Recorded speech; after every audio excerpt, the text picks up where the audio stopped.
On the morning of August 13th, 2018, in Frederick, Colorado, something felt off. Shanann Watts and her two little girls, Bella and Celeste, had vanished without a trace. A friend grew worried when Shanann didn't show up for a doctor's appointment. Within hours, police were knocking on the door of the Watts family home. At first glance, Chris Watts looked like a worried husband. He welcomed officers inside the house. He walked them through each room. He even pointed out that nothing seemed disturbed. But something in his behavior felt strange. His tone was calm, almost rehearsed, and when he spoke about his missing family, he seemed oddly detached. Investigators decided to look deeper. Across the street lived a neighbor with a security camera. It was pointed directly at the Watts driveway. The neighbor invited police into his home to watch the footage. What happened next became one of the most telling moments in this case. Chris Watts stood by as the video played. On the screen, you see him backing his truck into the driveway.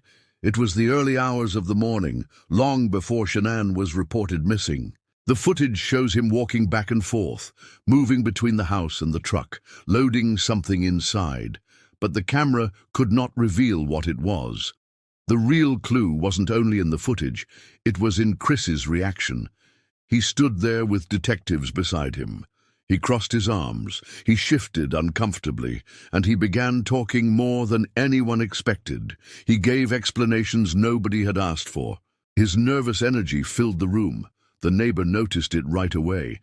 After Chris left, he told police, "He's not acting right. He's never talked this much." Now, let's check the raw footage. Pay attention, not just to the video on the screen. Watch Chris Watts himself, because in these moments, his mask begins to slip. And this is him at 5:17.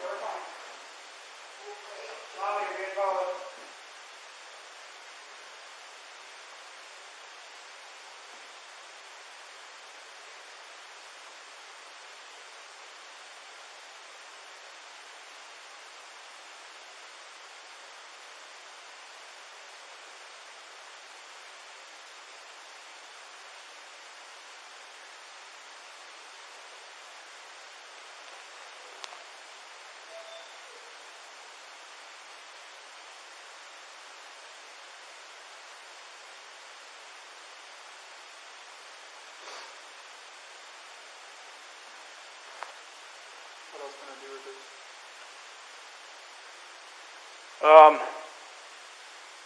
My detective just showed up, so he'll probably want to talk to you. He'd probably, like I said, he might have you call at the bank and see if there's any kind of activity.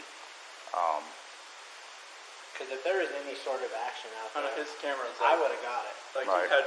we had issues the other week when people were stealing stuff out of like garages and stuff like that, and I had parked my truck I up had here. to park right here. Yeah. So So you someone, can see if I could anything see where happened. someone tried to jimmy with a flathead screwdriver over there, and it was just like, But like, you'll see this car. what security system do you have? That's right, this car. You can see this car starting to drive down the street here. That one. Oh, look, okay. See what I'm saying? It picked up all the way down there. That's cool. He's next door. Can we go? I was talking about dispatcher. It'll be code 4. Because yeah, we can pick up cars coming this way. I get anything coming this way and making this turn. So, and usually at night I pick up the cars pulling a U-turn. So, unless they pulled right here, Yeah. but I would have caught her walking out.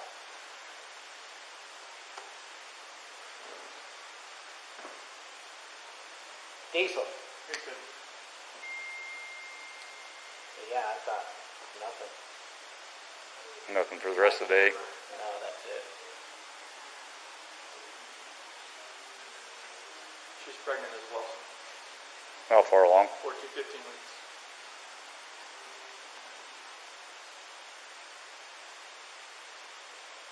That's why her friend said it was low blood sugar. And see, I've got her friend leaving out here at 2 in the morning, I think. So, my camera.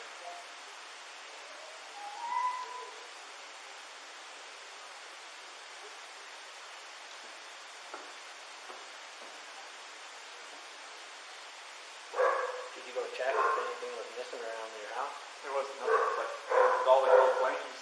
That's about it. And then her winter was on the nightstand. Her phone was still there.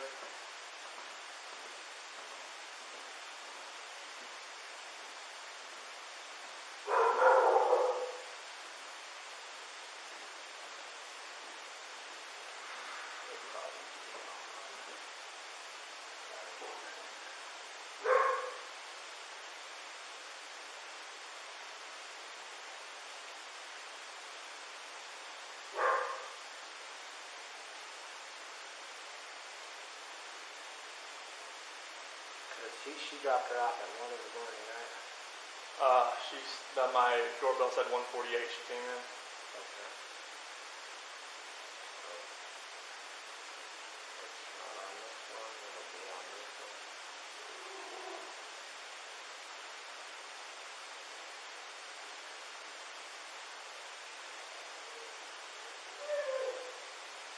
So this is her friendly name at 1:48.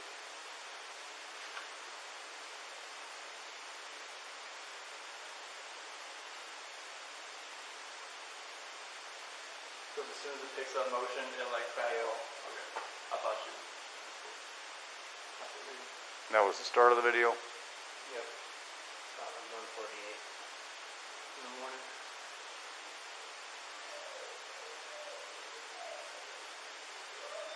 I didn't pick her up going into the house though. It didn't.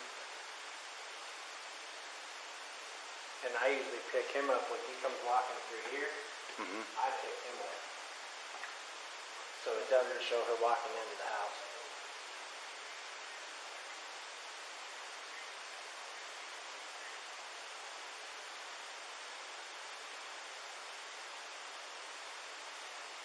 If she would have walked by, we would have saw him.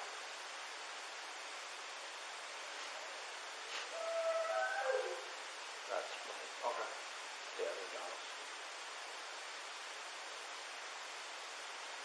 They see all these people coming in, they're like, what is going on? Yeah.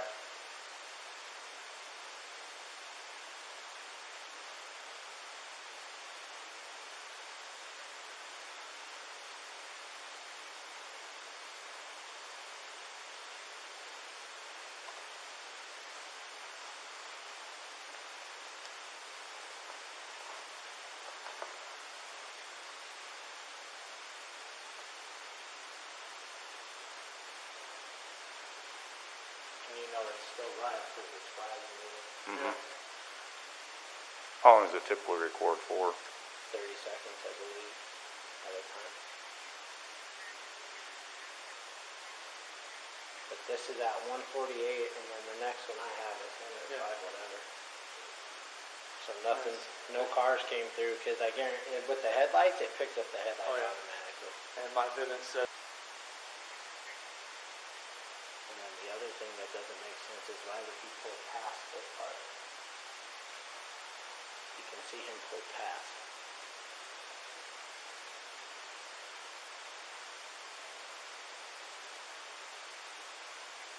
Are you able to record this? Uh-huh. I'd have to call Comcast so I can get him to do whatever. But watch, you'll see him get out. And he walks back and forth a couple times.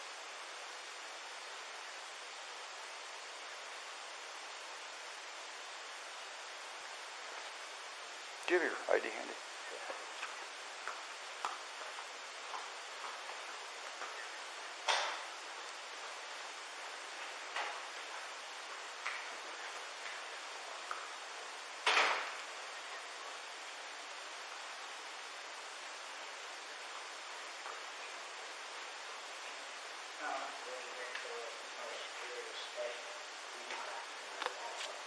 No, he's not. He maybe wants to figure out the perspective of the question or not. I just don't understand why he keeps explaining himself over and over what he's getting exactly, what he's doing exactly, because that's not him. He's usually really quiet. You want to look, that's the back of the truck. Uh-huh. That's that. He has right here. He has a flat fan on it. Yeah. He took the flat fan off and I was a little crack. Well, that was always back there. Well, yeah, but this is just weird because now I've got. What's your phone number?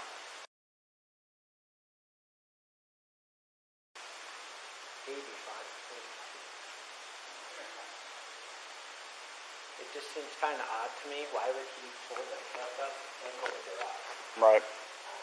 Yeah, I've never seen him pull it back. I've never seen him. If he loads his stuff, he normally just walks back and forth because I get him on camera. What does he usually load up? All he usually has is a lunch box and a book bag, looks like a computer, and usually a water jug. That's it. You know what I'm saying? Right. And if he's loading his stuff, why isn't he walking back and forth?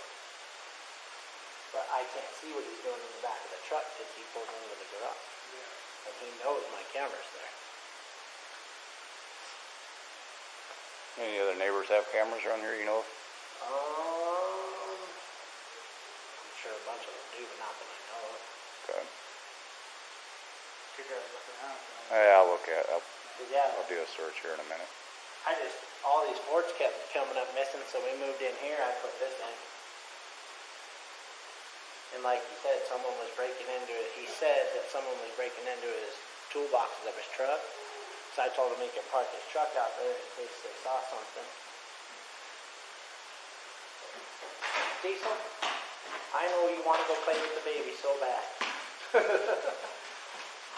Her mom was texted and said we did it before. She doesn't have an EPS tracker. Truck that says everywhere he goes. Okay. Just FYI. Don't you think it's, look at the, I know. I'm kinda trying odd. not to. No, I'm just saying it's kind of odd that he pulls his truck back behind my camera. The cutoff, the truck's in the garage right now. And he never backs his truck into the That's driveway what her ever. friend Christina was saying. Diesel. Got enough. She's like, he never backs his truck up. Her mom said it too. She's like, he carries his stuff out in the house. He Yep. doesn't back his truck up. Well, I to have the him on house. camera doing that when he does it. Because when he was parking his truck over here, the other thing was odd is while she was gone, he kept parking his truck and her car over here.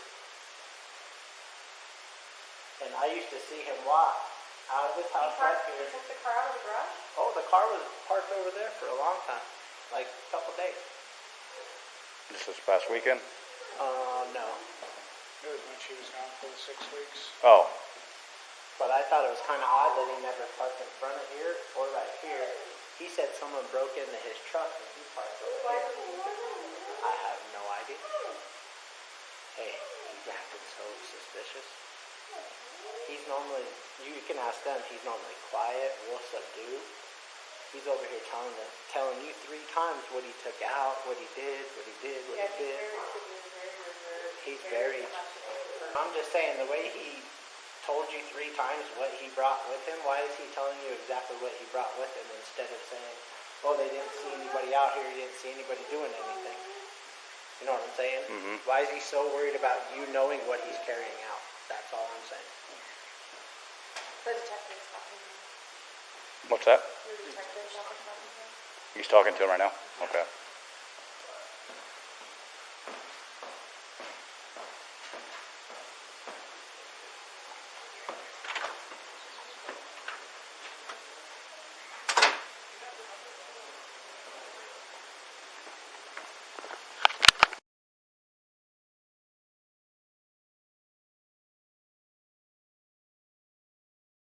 Chris Watts was arrested just days after the murders. He faced 9 felony charges. These included 5 counts of first-degree murder, 2 counts enhanced because the victims were young children, and he was in a position of trust. He also faced 1 count of unlawful termination of a pregnancy, and 3 counts of tampering with a deceased human body. In November 2018, he pleaded guilty to all counts. As part of the plea deal, the death penalty was dropped. At the request of Shanann Watts's family, he was sentenced to 5 life terms without the possibility of parole. 3 of those life sentences run consecutively and 2 run concurrently. Additional years were added, decades, for the unlawful termination of the pregnancy and body tampering charges. He's now serving his sentence in a maximum security prison in Wisconsin. In prison, Chris Watts finally revealed the truth. In a chilling interview, he admitted he is haunted by the last words of his daughter, Bella.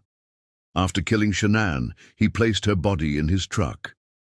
He then made his two little girls climb inside. On the way to a remote oil site, Bella complained the car smelled. There, Watts killed Celeste and placed her body inside an oil tank. When he returned, Bella looked at him and softly asked, "Is the same thing gonna happen to me as Cece?" Her final words were, "Daddy, no." Watts told investigators he hears those words every time he closes his eyes. He then tried to stage the crime. He left Shanann's wedding ring on the counter. He trashed a therapy book to make it look like Shanann wanted a divorce. Outwardly, he acted like a desperate husband. But behind the facade, the truth was far more chilling. When asked why he pleaded guilty, Watts said he didn't want years with lawyers lying for him in court. He confessed to his attorneys that he killed his family, and today he remains locked away in prison. Watts also admitted that his mistress, Nicole Kessinger, knew he was married, something she later denied. He said she saw pictures of Shanann, Bella, and Celeste. Inside his prison cell, Watts keeps family photos on the wall. He says he talks to Shanann and the girls every morning and night. He reads them Celeste's favorite book, along with Bible passages. He says he has found God, and that he wishes he could take it all back. In his own words, "Right now, I'd have a 5-year-old, a 3-year-old, a newborn son, and a beautiful wife. But right now, it's just me." Chris Watts will spend the rest of his life in prison, haunted by the last words of his daughter and the truth he can never escape. If you want to follow more stories where justice, truth, and hidden secrets are exposed, make sure to subscribe so you don't miss the next case.